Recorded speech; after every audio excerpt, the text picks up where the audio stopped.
Autism ഒരു രോഗമല്ല, സവിശേഷമായ ഒരു ഐഡന്റിറ്റിയാണെന്ന് സമൂഹം തിരിച്ചറിയുന്ന കാലത്ത് തനിക്ക് ഓട്ടിസം ഉണ്ടെന്ന് വെളിപ്പെടുത്തി ഗായിക ജ്യോത്സന. ഓട്ടിസത്തെക്കുറിച്ച് സമൂഹത്തിൽ അവബോധമുണ്ടാക്കാനാണ് ഇത്തരമൊരു തുറന്നു പറച്ചിലെന്ന് തൻ്റെ അനുഭവങ്ങൾ പങ്കുവച്ചുകൊണ്ട് ജ്യോത്സന പറഞ്ഞു. ജീവിതത്തിൽ ഓരോ പ്രായത്തിലും മറികടക്കേണ്ട കടമ്പകൾ എന്താണെന്ന് സമൂഹം നിശ്ചയിച്ചു വെച്ചിട്ടുണ്ട്.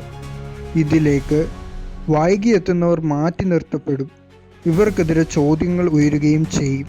സമപ്രായക്കാരുമായുള്ള താരതമ്യങ്ങളും മത്സര ഓട്ടങ്ങളും നിറഞ്ഞ യാത്ര അവസാനം എത്തിപ്പെടുന്നത് ഉത്കണ്ഠയിലോ വിഷാദത്തിലോ ആയിരിക്കും. ഇന്നർ റെസിസ്റ്റൻസ് എന്ന വിഷയത്തിൽ സംസാരിക്കവേ ജ്യോത്സന മനസ്സ് തുറന്നു പറഞ്ഞു. ബുദ്ധിമുട്ടുകൾ പങ്കുവച്ചപ്പോൾ വൈകാരികമായാണ് താൻ ചിന്തിക്കുന്നതെന്നും അമിതമായി ചിന്തിക്കുന്നതിനാലാണ് ഇത്തരം തോന്നലുകൾ എന്ന പ്രതികരണമാണ് പ്രിയപ്പെട്ടവരിൽ നിന്നും തനിക്ക് ലഭിച്ചത്. ഒഴുക്കിനൊപ്പം പോകാൻ താൻ ഏറെ നാൾ ശ്രമിച്ചു. എന്നാൽ ഇതിൻ്റെ അവസാനം തന്നെ ഉലച്ചു കളയുന്ന തരത്തിലുള്ള തകർച്ചയെന്നാണ് ജ്യോത്സന പറയുന്നുണ്ട്. വളരെ തളർന്നു നിന്ന സമയം ഭർത്താവിനൊപ്പം UK താമസം മാറിയതിനെ പറ്റിയുള്ള അനുഭവം ജ്യോത്സന പങ്കുവെക്കുന്നു. അവിടെ വെച്ചൊരു കോഴ്സ് പഠിക്കാൻ തുടങ്ങുകയും അത് തന്നെക്കുറിച്ച് ചില സംശയങ്ങൾ ഉണ്ടാക്കുകയും അങ്ങനെ മാനസിക ആരോഗ്യ വിദഗ്ധനെ കാണുകയുമായിരുന്നെന്ന് ജ്യോത്സന പറഞ്ഞു. തുടർന്ന് നടത്തിയ പരിശോധനയിലാണ് ഓട്ടിസം ഉണ്ടെന്ന് സ്ഥിരീകരിക്കുന്നത്. 3ാം തവണ നടത്തിയ പരിശോധനയിലാണ് ഓട്ടിസം ഉണ്ടെന്ന് ഉറപ്പിക്കുന്നത്. വളരെ വൈകി രോഗനിർണയം നടന്ന ഹെലി മാസ്കിംഗ് ഓട്ടിസ്റ്റിക് അഡൾട്ടായാണ് മാനസിക ആരോഗ്യ വിദഗ്ധൻ തന്നെ വിശേഷിപ്പിച്ചത്. ഇവർ എന്താണ് ഈ പറയുന്നത്? കാഴ്ചയിൽ ഓട്ടിസം ഉള്ളതുപോലെ തോന്നുന്നില്ലല്ലോ എന്ന് നിങ്ങൾക്ക് തോന്നിയേക്കാം.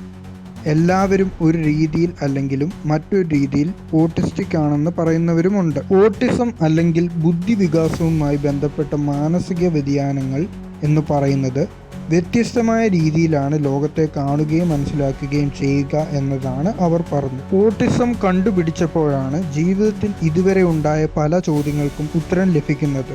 എൻ്റെ ചുറ്റും നടക്കുന്ന എല്ലാത്തിനോടും ഞാൻ വൈകാരികമായി പ്രതികരിക്കുന്നത് എന്താണെന്നും ചുറ്റുമുള്ളവർ എല്ലാത്തിനെയും എളുപ്പത്തിലെടുക്കാൻ പറയുമ്പോഴും എനിക്കതിന് കഴിയാതിരിക്കുന്നതിൻ്റെ കാരണവും മനസ്സിലായത് ഇപ്പോഴാണ്. വർഷങ്ങളായി തൻ്റെ യാഥാർത്ഥ്യ സ്വഭാവത്തെ മറച്ചുവെച്ച് ജീവിക്കേണ്ടി വന്നതിൻ്റെ പരിമിത ഫലമായിട്ടാണ് ഒടുവിൽ മാനസികമായി തകർന്നടിഞ്ഞത്. ഉത്കണ്ഠ, വിഷാദം അല്ലെങ്കിൽ ശ്രദ്ധക്കുറവ്, ഹൈപ്പർ ആക്ടിവിറ്റി ഡിസോർഡർ പോലുള്ള അവസ്ഥകൾ ഓട്ടിസം ഇല്ലാത്ത ആളുകളെ അപേക്ഷിച്ച് ഓട്ടിസം ഉള്ള ആളുകളിൽ കൂടുതലായി കാണപ്പെടുന്നു.